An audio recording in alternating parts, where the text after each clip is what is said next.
Well, good morning and welcome back to my channel. You join me just getting over a bit of a sinus cold, so forgive me if my voice sounds a little off.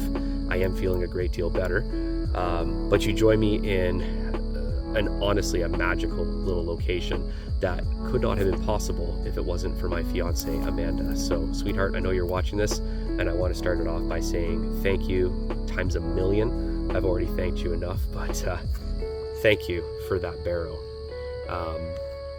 This year I've been able to access a number of locations using a wagon that were previously not even on my radar, but pulling a wagon with four wheels on uneven terrain, it can get a little tiresome at times, and it is a little bit top heavy and will tip over. So being able to have a barrow and be able to push one wheel on all kinds of terrain, what a game changer. So thank you, honey, for making this session possible today.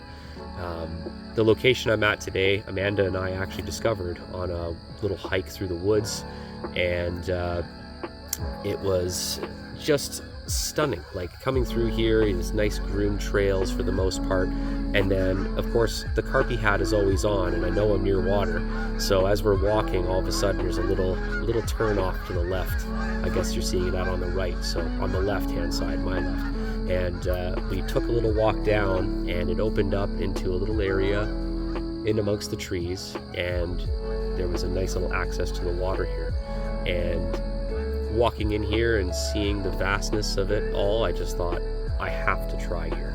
And I think we actually did we did this walk just after I got the barrow, or soon after the barrow was ordered and she told me it was coming and that it wasn't going to be quite making it for my birthday. So thank you again, sweetheart. And yeah, I'm so excited to be here. This place is captivating. It's beautiful. I'm looking out over, the tri-lakes here in the Kawarthas, and it's just like every time I've come back here, I've been putting in bait, and every time I've been coming back here, the bait's gone. So, fingers crossed. I've got a couple of whacks registered on the alarms already, so it's anybody's gamble. They may still be around, and they may still be on the feed. But I guess we'll just have to wait and see. We're coming into fall now, so the season's winding down, and things are just starting to cool down temperature wise, and that means that the action's going to start heating up here really soon. So I want to kind of put my efforts into one spot, and I think this is going to be the one. I think I'm going to stick it out here for the remainder of the season and just see, because it's one of those spots where if it's not a fall spot, it's a spring spot. Nice and shallow, nice and gradual drop out to, it does get quite deep out there, a long ways, but I'm fishing at about 50 yards with the one rod, and the other one's sitting up sort of, I wouldn't say it's the margins, but it's, it's about 10-15 yards out. It's a little walk and drop kind of thing. Put some bait in, there's a fallen tree there, and I've walked it out, sort of made a little area, cleaned it out with the scoop, and then put some bait on top of it, put the rig out there. And yeah, every time I've come back, that's just been completely cleaned out. So I'm pretty hopeful, I think that there's a chance here. It's just a matter of, have they been coming in the night, or are they coming in the morning, and having a feed. So we shall see. We shall see. With a fresh cup of coffee poured, I set to work trying to turn those indications into a take. A few spawns sent over top of the swim every so often was keeping those indications coming, and a few fish had even shown themselves at a distance. I had focused my attention heavily on that distance rod, as I had seen that nothing had come in to visit the margins quite yet. What I didn't know quite yet was that there was a shoal between me and where my rig was presented at about 50 yards out.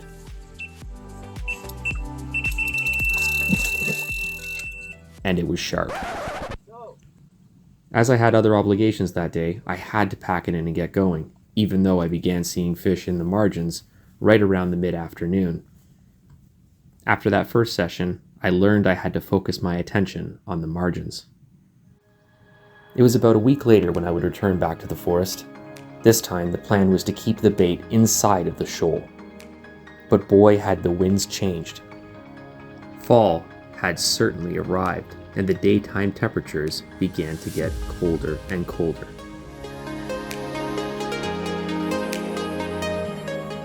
The water temperature began to drop rapidly, and I knew that my time was running short.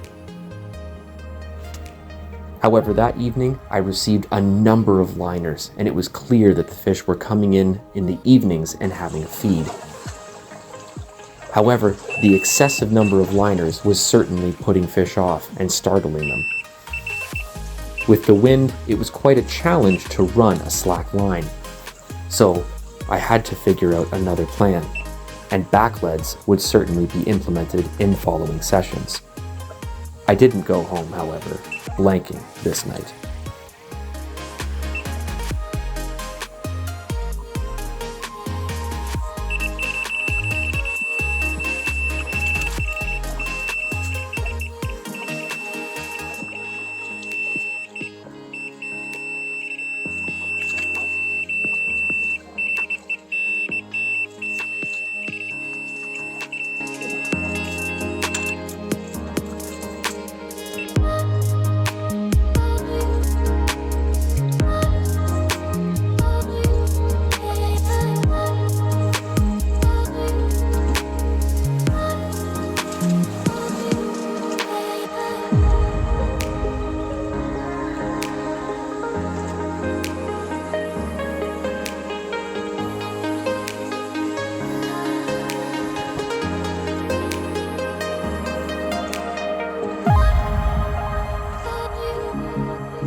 Well, it's no monster, but it is the start of what'll hopefully be a couple more lovely fall sessions down here in the forest.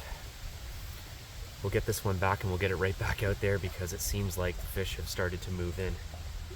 And with any luck, one of the bigger ones that I've seen will stop by shortly.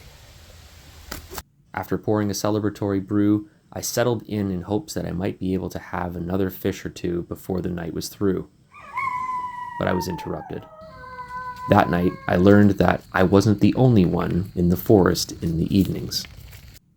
A few days later, I decided to head back out and try again. Unfortunately, I completely messed up the baiting schedule and made the assumption that the fish had been feeding all day, especially in the later afternoon. 40 pounds of bait going out in the morning, when the fish don't show up until after 6 p.m. in the evening, proved to be a bit of a fruitless endeavor. Needless to say, the fish did come in, and I spotted a few, but there was just too many free offerings for them. That night I learned I had to focus my attention to the evenings exclusively. That was the only time they were coming in to feed.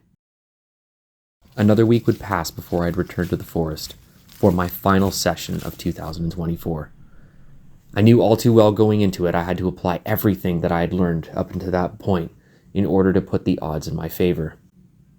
I even decided to experiment with a weight system that I will most certainly be discussing in a future video.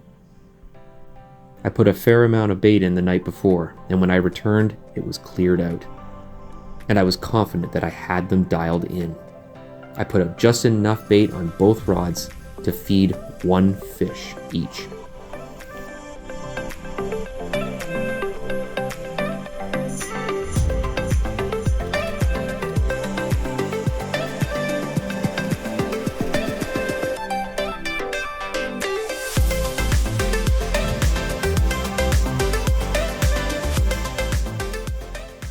The rigs were out, I kicked my feet up, and with a warm wind blowing in, I knew that everything was in my favor.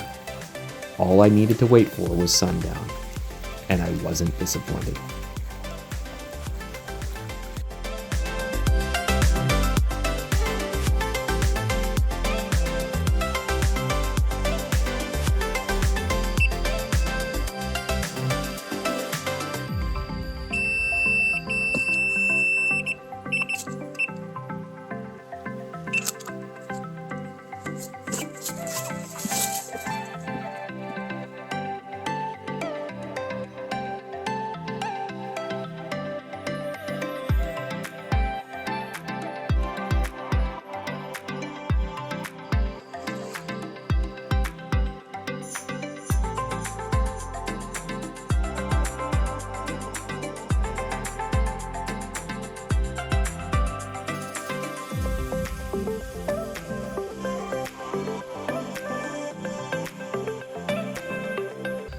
Well, an amazing fish here, and definitely more like one of the bigger ones I had been seeing in here for sure. I do believe this one will go at least high doubles. I don't think it quite hit that 20-pound mark, but what a beautiful, beautiful specimen. Absolutely rip and take right off the margins on the double corn.